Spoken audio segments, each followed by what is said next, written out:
Hello everybody, my name's Ryan Thompson. Today we have a replay for you. A really, really awesome replay. Okay, it's not really awesome. It's in about double speed because I don't have that much time tonight and I want to kind of get through this as fast as I can. But it's a Bronze 5 Jax replay. Surprise! Jax in the jungle. I'm pretty sure he's got some move speed on there and some attack speed, but it's pretty standard Jax jungle. I think this is from a little while back, so Jax isn't really as strong as he is now, because Jax has really picked up in strength over the past, couple of weeks or months. And he's just been a kind of a big force to be reckoned with in the meta. Did I just call it the meta? The meta, sorry. The meta. But, it's, I don't know, really standard jungling right now. Obviously, he's starting at red. Wow. He's starting at blue. He should probably just go straight to red and not do wolves. But then again, he smited blue, so this is actually probably from a while back, because normally you would just get a hard leash on blue, go straight to red, smite red, then head top lane early gank. Or you can do it in reverse, so you go, just try and evaluate before the game who's going to be pushing harder right at the start of the game. Dude, what the fuck. But yeah, it's kind of an irregular start and a regular jungle, so that's the first thing I would say, is that his jungle pattern is pretty inefficient. He can probably pick up an easy first blood down in bot lane because it's Tristana, but I also think Leona's down there. I didn't check, but yeah, it's Leona. So Leona doesn't have any escapes apart from flash, and maybe she can Zenith Blade onto you. He should probably be popping his pots a little harder, because going into red buff at half health isn't really the best thing to do, primarily because someone in that bush just above his head there could just be sitting there waiting, and I've done this quite a lot, where you just sit and wait in the red bush there, wait for their health to go way down, wait for them to do red, and then just kill them. And like, you get away without even having to use smite, and just shit like that. If he doesn't pop his pot soon, he's gonna die. I guess that was a transition. He's edited this down, basically, which is strange, but he's going for a gank, I know, on Akali, who's engaged in a fight in Fizz. Fizz has no mana, so it's gonna be difficult to follow up, but Akali doesn't have any escapes anymore, unless she's got flash. So it might be an easy kill, unless she flashes over this wall here. If he gets his jump. Oh, he got the stun. Nice. That's dead. Alright, that's fair enough. Akali must have flashed forward. I didn't see because he transitioned around it. But yeah, good enough gank. He saw an opportunity, went for it. But meanwhile, top lane's been pushed really hard, and Ryze is bullying Pantheon, so he should probably go and give his top lane a hand instead of doing wolves here. Purely because Ryze didn't recall, I don't think. He's pushed all the way to the tower and Pantheon had to back, which means that Ryze is probably going to be low on items and he's going to be low on health and mana. So it'd be kind of a really prime opportunity to go and gank top lane, but instead he's going to... This gank is not going to work. Another big mistake here is just take a look at the minimap in the bottom right. And look at his pathing. He's running right through river, which means it completely negates that entire point of going through Tribrush, which is to make sure you don't run through a ward. And the most commonly warded place in any elo is the river brush there, and that's in almost any lane. So you want to try and avoid that as much as possible. So when you walk right through it, if they have it, they're most likely going to have it warded, and he's most likely going to be seen, unless they don't ward and they just die. He didn't need to jump forward there. Because that was a bad flash. That was awful. Okay, so the main flaw there was, he jumped counterintuitively, because he jumped towards Tristana, which was good, but he also jumped away from the direction that they're going to be running in. They're going to be running back to their tower, but he jumped further away from that back to his tower. He should have held onto his junk. Wow. Held onto his junk. Held onto his jump and just held his stun and waited, and just walked over to it and waited for it, and then hit the stun. And then just jumped onto the Leona, where he potentially could have gotten a kill, but he didn't have much mana. This is also risky. I have absolutely no idea why their red buff is up at 620, because that's an incredibly irregular time. So I guess they either don't have a jungler, or the junglers didn't do it. Oh, they have an AFK. So chose AFK, which means he can just take the liberty of any buff in the jungle, and you really, really have to utilize that. So another thing you can do to improve your jungle a lot, by not even doing that much, is just writing down the time that you killed the buff, and then remembering that it's 5 minutes on blue and red, and then 6 minutes on dragon, and 7 minutes on baron. So just remember things like that, and inhibs of 5 minutes as well. It's a weird edit there. He's kind of just editing to the parts that make him look good, which is kind of annoying. But they don't even make him look that good. Kind of an unnecessary flash. He should have been charging his stun up. I don't know why he wasn't. But Akali shouldn't have engaged. He should have just tried to run. Nice flash there. You should have seen that coming, to be honest. Like, when Akali's in her bubble, you should really try and predict her next movement. You shouldn't just be running around in a circle. You should either be using your AoE abilities, like Brand can pop Pillar of Flame in the thing and try and hit her and get a kill, or you should try and predict her next movement and try and block it. So if you are standing, if he was standing next to that wall, he would have deterred Akali from flashing over it. But yeah, I don't know. Last setting is itemization. Yeah, this is from a long time ago because Phage still procs Icy.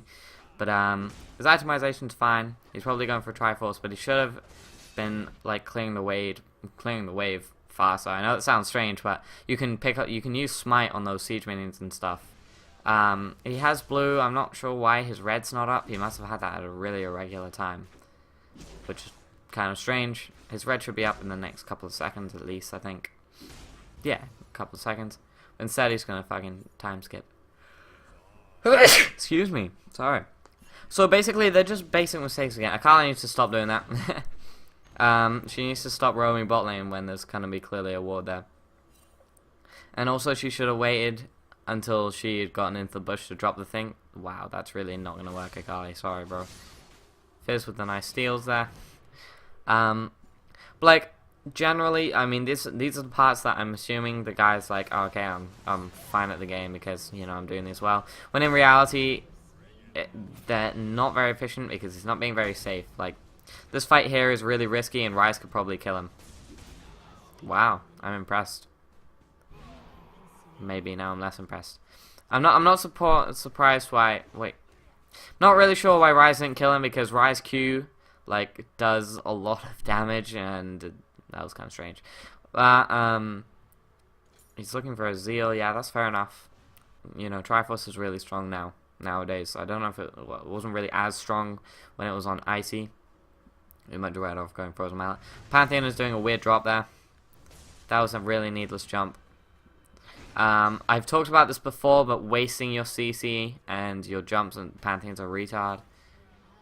Jesus Christ. But just a quick tip, when you want to dive a tower, you have to push the wave all the way up, but he could probably dive Ryze here. Quite easily, actually. He has flash, he has his jump, he has his ulti, so he can go for the dive on Ryze quite simply. Oh, Tristan's it, but look how... probably flash out. Yeah, fair enough. Sure, that was a little sloppily done. Because, like, for example, he didn't proc his dodge at all until, like, the last tower hit, which is kind of dumb. Like, and he also flashed kind of weirdly. You can flash over towers, so he could have just flashed over tower and not been stuck behind it and taken an extra couple of hits. Tristana probably should have done more at the same time. Like, if she'd had her ulti up, she could have pinned him against a wall and started just bursting his face down and shit like that. Or even just jump forward and kicked him back under tower. But just, like, remember that your tower does shit tons of damage, and if you think, or if you are confident enough that you can combine your damage and the tower damage to kill them, then go for it. That's obviously part of the learning curve in the game. Wow, that was a good thingy. Don't know where he's going or what he's intending to do here, but Akali shouldn't have gone back in because that was really fucking dumb. Akalis have a tendency to do that. He can jump on Ryze here, actually. No, okay, never mind. Don't know how he got away. Genuinely curious as to how he escaped there. I mean, I think he probably could have jumped onto Ryze and hit 1W and killed him and then just ran off. It would have been a big risk. But he probably could have taken it based on the reaction speed of this Ryze. Because, you know what, he sauntered right past Ryze with like 10 HP. And Ryze just ran away. Like, you can take 10 seconds to stop and cast a Q or something. That's not, you know. But it's just knowing the risk you can take versus the reward you'll receive, and that's all knowledge. But it's just general mistakes, and everyone's making mistakes, like, in loads of fronts. Most of them are pops and powered, pops a stun under the tower. That was nicely executed. Nicely synchronized with the Pantheon jump. He probably should have waited for his stun, because Ryze is probably just gonna Yeah. Oh well, he got him. But yeah, you should probably hold on to your stun and charge it up. Wait till it gets about halfway through the charge and then jump on with your Q, because Ryze is just gonna fucking rune prison you. And he's gonna try and get away there, and that will give him a good advantage. If Pantheon wasn't there, then I highly doubt he would have gotten that kill. He's running down to help Varus, that's good enough, but mid lane's in trouble as well. The car is getting quite strong. He shouldn't have ran through that. He didn't need to run through that. He could have gone around, probably would have been faster, and he may have been able to save Varus. Should have procced his ulti way earlier. Like, he's doing well, but you know, like, Jax's ulti is something you want to proc before you unleash your full combo, not after. Risky dive, but whatever. He also used his W to late. But yeah, that was a big risk. Ryze needs to buy some move speed, because that's really, really essential on Ryze. The ability to kite and chase, and like, burst your cooldowns, pick them up, and then keep bursting your cooldowns down while keeping a good distance is a really essential thing as Ryze. So just remember, like, move speed quints a lot of the time are favored by Ryze players as well as Ghost instead of Flash, purely because you need to be able to kite like that.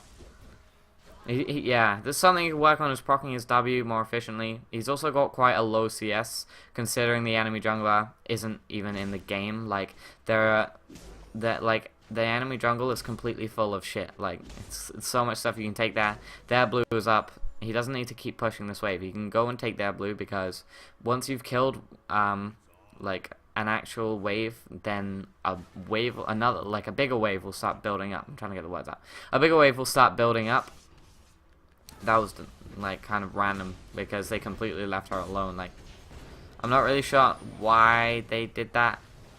They kind of ran into enemy territory, and while it's good to predict her movements, you have to keep in mind that you can't predict them too fast. You're just gonna go the other way.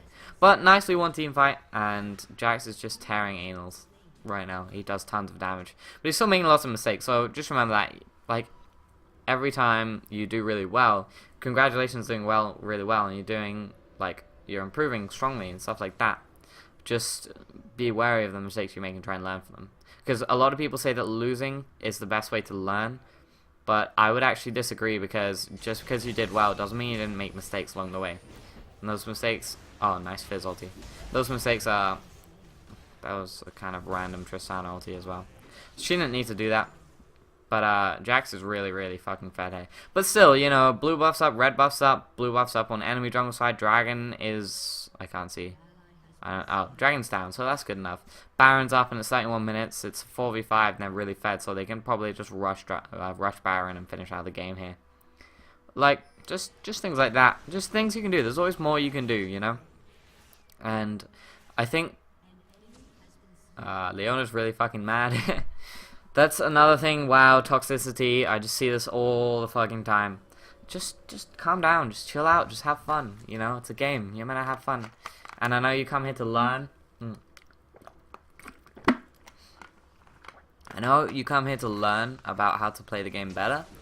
But the #1 lesson I can teach you is that it's a game and you have to have fun while playing it. If you don't have fun while playing it, then you shouldn't be playing it. Jax probably shouldn't re-engage into that, and I know he's tempted to, but good call, and he didn't. I don't know. He's probably, yeah. Like, it's not necessary to go in here, is what I mean. Like, he's gonna get the kill, but it's an unnecessary risk. Like, he dropped incredibly low, and he didn't proc his Bork either, and that would have been actually a lot stronger, because it would give him the lifesteal and give him that security. Bork is really strong for baiting out fights that you know you can win, but he's really, really, really strong right now. We can keep punching the shit out of Akali. He's doing incredibly well, and, you know, I commend him. Punch, punch, punch, punch. Yeah, this Ryze just... He took a really unnecessary risk here. By, like... Well, like, just take a moment before you make a decision and think about the risk versus reward, okay? So, in that Ryze situation where he just died... I'm gonna pause it. In that situation where Ryze just died, the risk was that Jax would jump on him and he would die. But the reward was that he took about 200 health off of Ryze. And go in your head and think, well, you know what? That is not an equal payback for what I'm about to do, you know? That's not worth it at all. That's not worth. So why would I even do it? Like, and remember that Ryze is a pretty short range caster. You have to really get in close, and if you get close enough, it's gonna open you up to a whole load of gap closes, a whole load of CC, things like that. So people like Aatrox with his Q, or Jax with his Q, or Leona, just people like that, or Fizz, like anyone with a gap closer, it's about the same range as a short range champion. So, and even some long range champions. So just be wary of that. Like, think about risk versus reward all the time. That's really essential. But yeah, they're gonna pick up. Hold on, sorry. They're gonna be picking up Baron here. Sure, I think he's soloing it, or he's doing it with Ryze and Zyra, but they're just chilling. Oh, he is soloing Baron really easily. He's got the Lycium shit, but then again, just unnecessary risk. And to be honest, needless. Like, he doesn't need to be soloing it. It's kind of just him showing off, and it is a 4v5 and a low elo, so it doesn't matter that much. As I said, just have fun with it. Yeah, just have fun. But at the same time, you don't need to do that shit like that. But yeah, they win this game really easily. Because it was a 4v5, he had no one to contest him in the jungle, but he could have been doing more, you know, he could have been taking buffs from the enemy jungle more frequently, he could have been writing down buff timers, he could have been taking less unnecessary risks, and while they pan out for him this time, there's probably going to be very similar games in which they don't pan out for him. So, let's see. In summary, I hope you found this helpful, and I hope you located some of the things that you do, but the main emphasis on this is risk versus reward. And you don't want to be taking unnecessary risks for minimal reward and low return, and that's generally something you want to do in life as well. Try and remember that. And sorry this was a really short one, but I have stuff to do, and I'm tired and I'm hungry, and I've been playing more WoW recently, Jesus Christ. But I have some ideas for new series that I'm quite hopeful of, actually, and I'm gonna put them through a little testing phase. But other than that, have fun, and remember, risk versus reward. Have a good day. Bye.